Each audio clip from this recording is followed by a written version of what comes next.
Hi, thank you for joining me today. This is Lee Ambergy. I'm a Stampin' Up! Demonstrator from Mentor, Ohio, and today I want to share with you what you can do with the soft pastel assortment.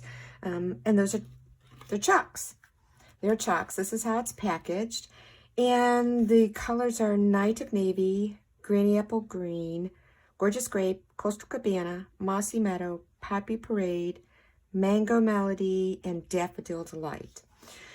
I recently offered a class, and I just showed 3 techniques, very simple, very basic techniques.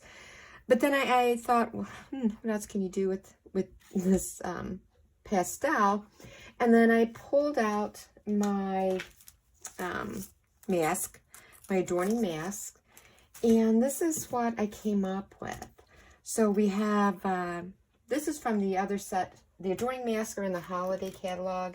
The dots are from the basic patterns, which is in the main catalog. But this was Coastal Cabana with dots.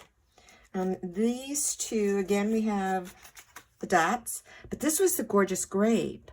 And I have to say, when I was using this, it looked more like a raspberry sherbet color. But look at the shine. I used this with the shimmery white embossing paste.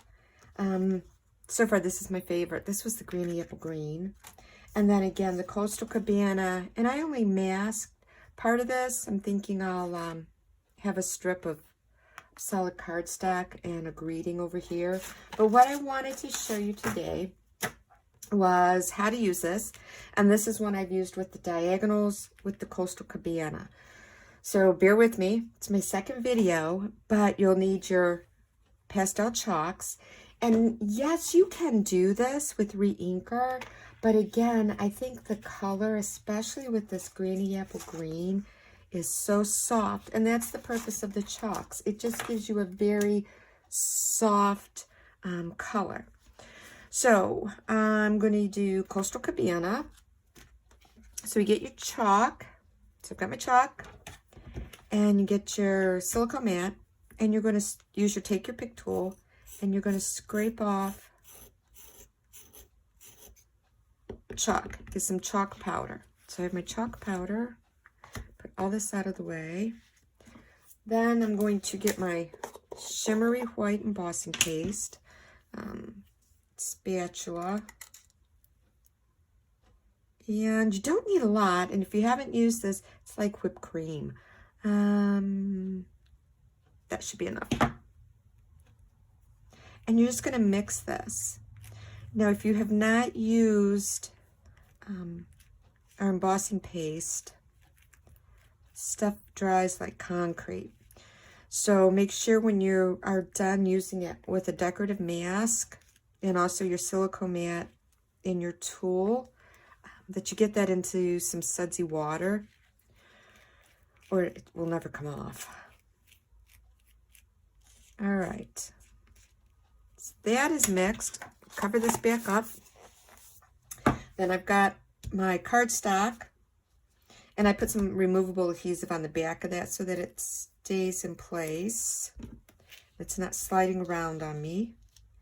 And I'm going to put my mask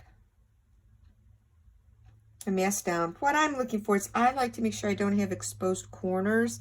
It just seems for me it's more challenging to try to get that to not curl up on me. So I have washi tape that I am securing down so my mask doesn't move. And then we just take, I work from the back side of my spatula, and you just cover your cardstock with this. Don't need a heavy coat. And again, a little bit goes a long way. So we're going to completely cover this. I know, watching me do this looks like watching paint dry on the wall, right?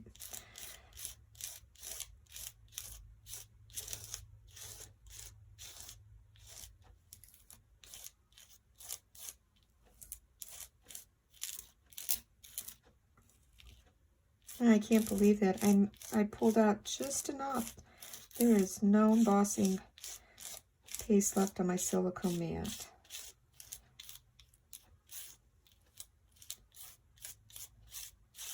Okay.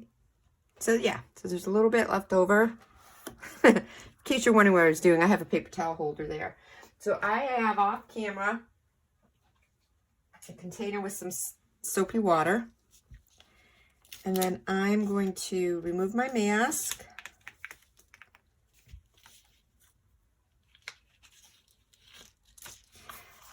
And then you would set this, there it is. You would set that aside and let it dry. But for the sake of this video, you saw earlier, I already have, let me make sure I get that in my sudsy water.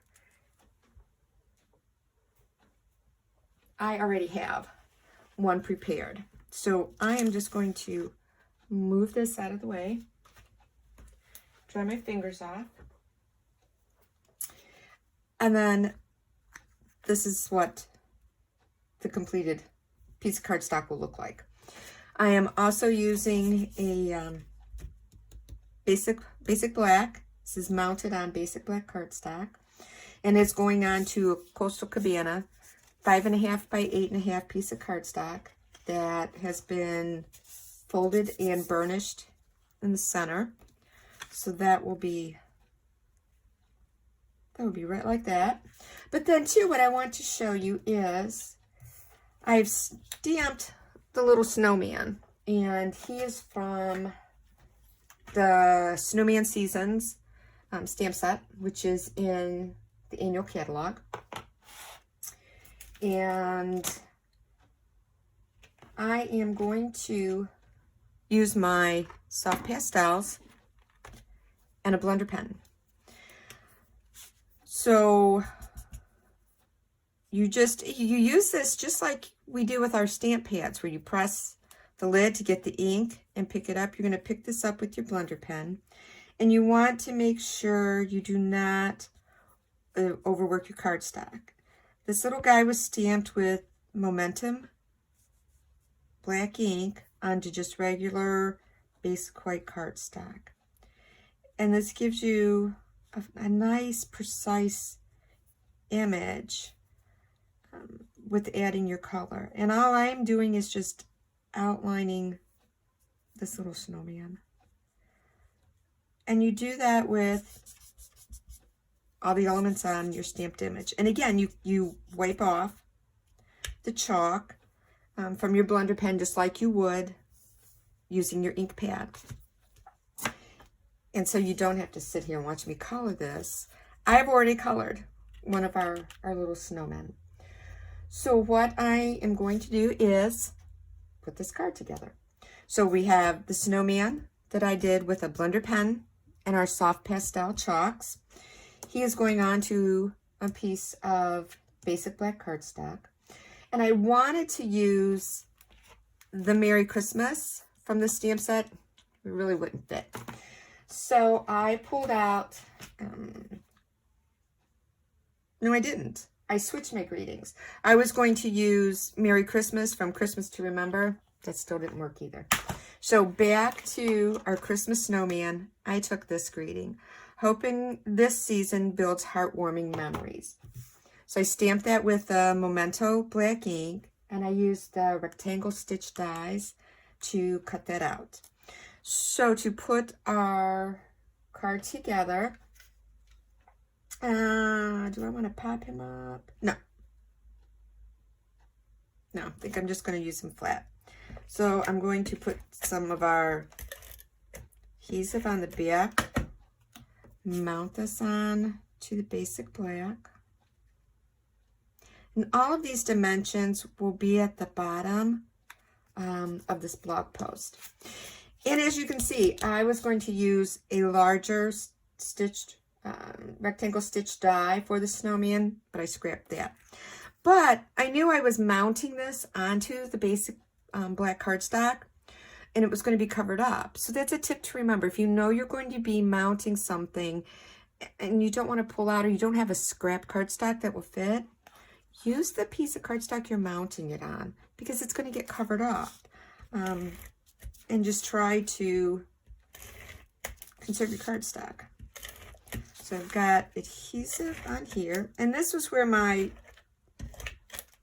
removable adhesive was.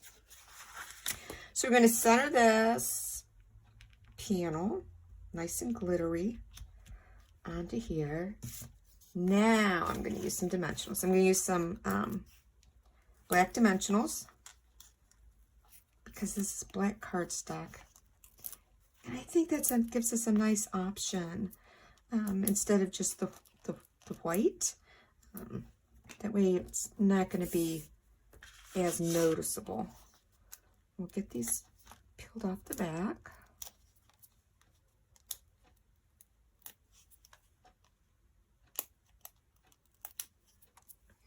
I'm going to put this little guy off to the side. And I'm going to tuck this greeting in. And I think I'm going to leave him straight. I don't think I'm going to use dimensionals on this one.